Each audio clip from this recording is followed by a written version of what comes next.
People log in now and give them some time. Are you excited to read for everybody? Oh, yes, I am. Okay, well, we're going to give it.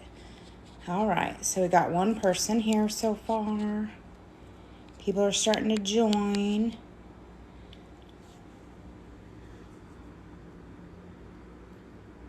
All right. Everybody's starting to join. Now, you want to start reading? You want to tell them what you're going to read? Okay, is it on? It's on. Hi, everybody. I'm going to read Walt Disney's Snow White and the Seven Dwarfs. As you may not know, this book has been out since 1994. That's where it says. That's the year, 1994. All right. Let the story begin. One snowy night in a castle far away, a little princess was born. Her parents named her Snow White.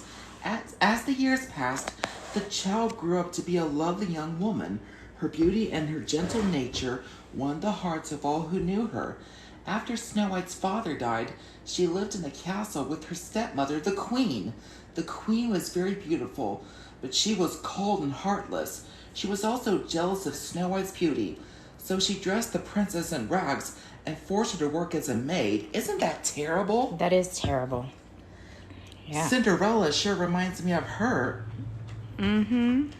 Now, the queen's most prized possession was a magic mirror. Every day, she would stand in front of it and ask, "Mirror, mirror on the wall, who is the fairest one of all?"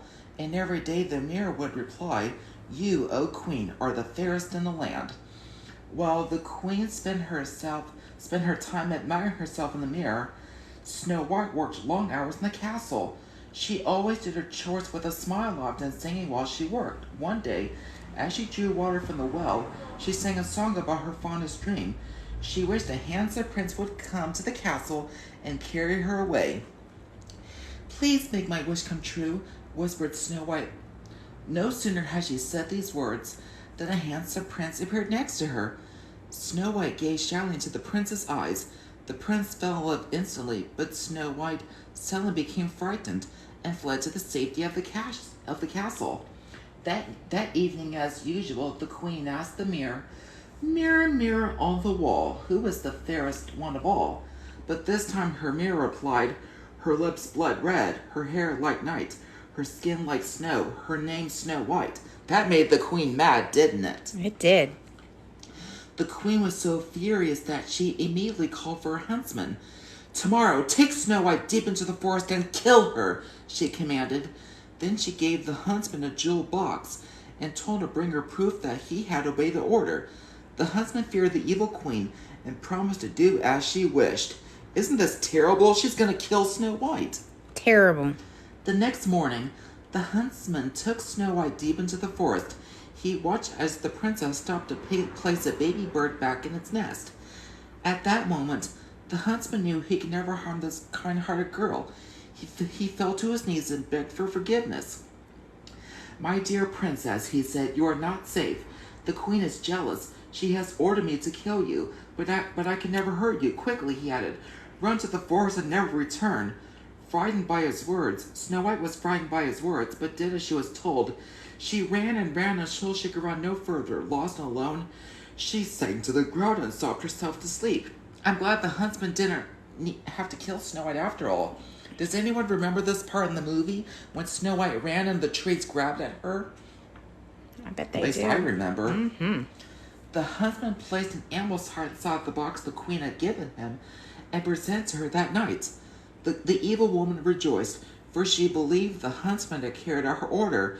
"Now I am the fairest one of all," she exclaimed triumphantly. Now this is something we don't ever see in the movie. We didn't, did we? Until the queen comes to realize that the huntsman tricked the queen. When she awoke the next morning, Snow White found herself surrounded by forest animals. Curious birds, rabbits, squirrels, chipmunks, and even a mother deer found crept up for a closer look. Snow White laughed. She didn't feel lonely any longer. I'm glad she did not. Me too. "Do you know of a place where I can stay?" Snow White asked her woodland friends. In response, two little birds chirped excitedly and began to tug gently at her cape. Snow White followed her new friends to a tiny cottage nestled among the trees. It was just like a doll's house, Snow White said. Since no one seemed to be home, Snow White stepped inside. Oh my, what a terrible mess, she cried. She stared at one of the 7 little chairs. 7 children must live here, she said. I'll just tidy up and then surprise them. Perhaps they'll let me stay for a while. The cottage is so messy. The dwarfs don't even think to clean up that mess. And they don't have sense to lock their door. No, they don't, do they? Why don't they have sense to lock their door? I don't know. Snow White began to clean the cottage. The animals helped her sweep and dust and wash and scrub.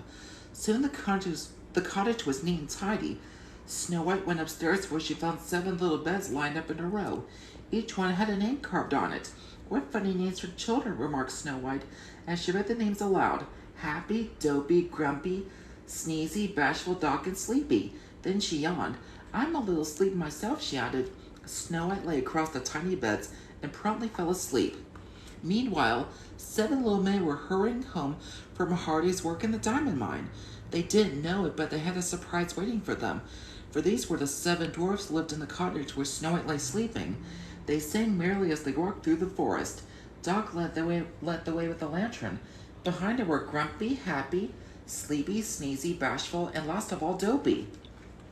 As they neared the house, the dwarfs noticed that something was different. The windows were clean. Cautiously, they crept inside. Everything was neat and tidy. Just as I thought, cried Doc. Someone's been here. Maybe it's a goblin, said Bashful. And maybe it's still here. Only one way to find out, said Grumpy. So up the stairs they went. But instead of a goblin, the dwarfs found Snow White fast asleep on their beds. Actually, they thought it was a monster, but it was a girl. Show them the picture.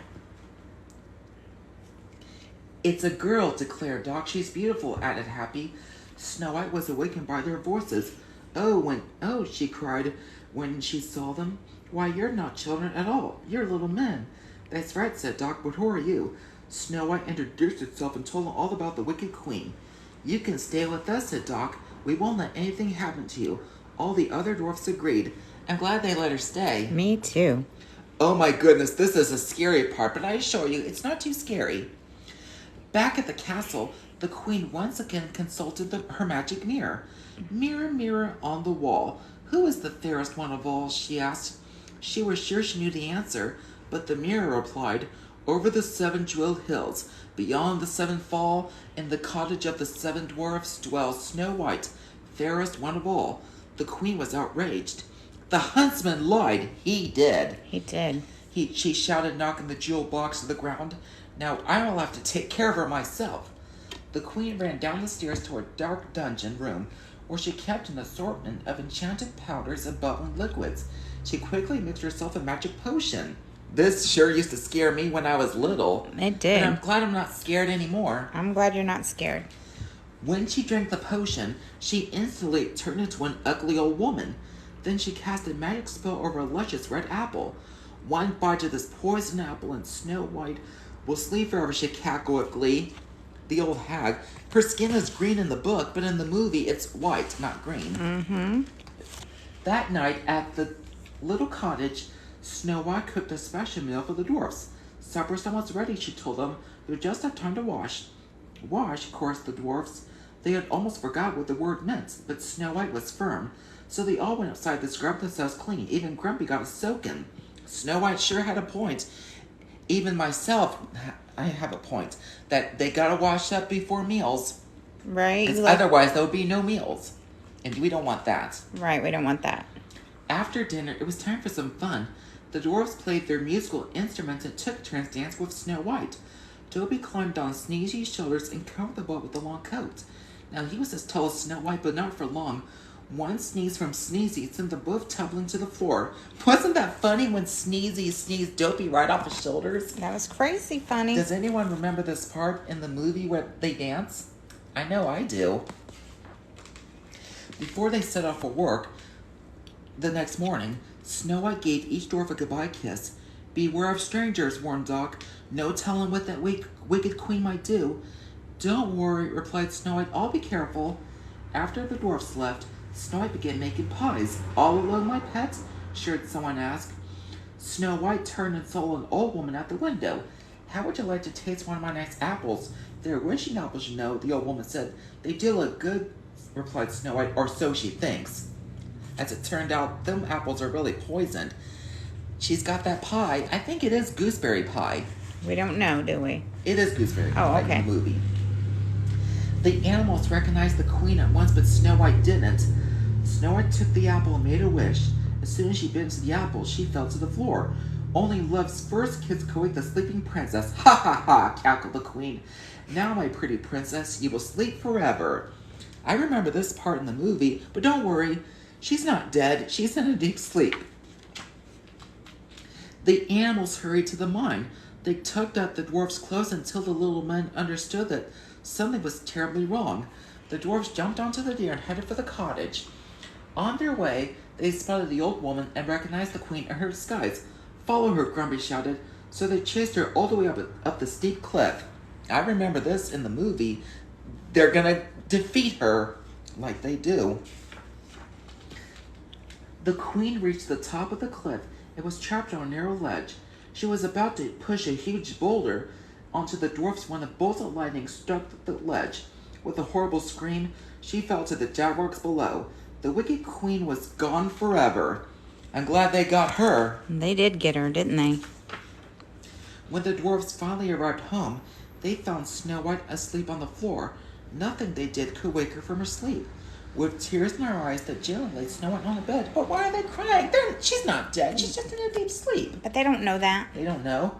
The next day, the dwarfs built a golden casket for Snow White. It was covered with glass so that they could always see her. Then they carried the casket to a peaceful glen in the depths of the forest, where the tall pine trees carpeted the ground with their fragrant needles. For many days, the dwarfs stayed by Snow White's side, hoping she would wake up. But Snow White slept on and on. Here comes my favorite part. Meanwhile, the lonely prince had been searching for Snow White far and wide. One day, he heard of a beautiful maiden who slept in the golden casket deep in the forest, surrounded by 7 little men. Finally, he came upon Snow White. He lifted the heavy glass lid. My beautiful Snow White, at last I have found you, he whispered. Then he kissed the sleeping princess. Snow White opened her eyes. The spell was broken. I love the part where the handsome prince woke Snow White with a kiss. That is wonderful. Don't you? Yes. The prince gathered Snow White in his arms and lifted her onto his horse. This time, Snow White was not afraid of her handsome prince. Goodbye, she called out to the dwarfs. You have been good, kind friends. I will never forget you. Snow White kept her promise. She included the dwarfs in all the festivities at the castle, where she and her prince lived happily ever after. The end. Isn't that lovely how they live happily ever after in the castle in the clouds? Isn't that castle beautiful? It is beautiful. So what'd you think of the story of Snow White and the 7 Dwarfs? What is your favorite dwarf and what is your favorite part from Snow White? Does anyone have a favorite part? I know my favorite part from Snow White that I mentioned that. My favorite part from Snow White is when the prince woke Snow White with a kiss, and Dopey is always my favorite dwarf. He's your favorite dwarf? He always is. Everyone's saying thank you for reading to them. Someone said Grumpy was their favorite dwarf. They did? Yeah. What about favorite part? What'd they say? When she wakes up with the kiss. Oh, that's sweet. Yeah, a lot of people like that. I'm glad they do. Is there anything else you want to tell them about Snow White? Snow White is the one that started it all, and still the fairest of them all. She is the first Disney princess. What year did she come to the theater? Snow White premiered in 1937, and in 1994, Snow White was released on home video. And as Platinum Edition, Snow White premiered as Platinum Edition in 2001, and then in 2009 as Diamond Edition, and then in 2016, the Walt Disney Signature Collection. In 2017, Snow White celebrated the 80th anniversary. That's right. Which, are you looking for a VHS tape? Which one? At Goodwill, I've been trying to find the 2001 VHS of Snow White and the 1986 VHS of Sleeping Beauty. Oh, people like the pie part too. And someone said they love the villain. And what's everybody's favorite pie flavor? I know my favorite pie flavor is peanut butter. Has anyone ever had a peanut butter pie before? Some people have got to meet her. You did pumpkin and apple. People seem to like those. And coconut and chocolate. Chocolate's your favorite, isn't it? I was wondering if anyone has had a peanut butter pie before. I'm looking to see. Yes. Several people said yes. They did? Mm-hmm. Somebody said cherry. You like that. I like cherry. All right. Well, you finished reading. Are you going to tell them all a good evening? You want to tell them good night? Good night, everyone. I hope to read again soon. Say thank you. Thank you.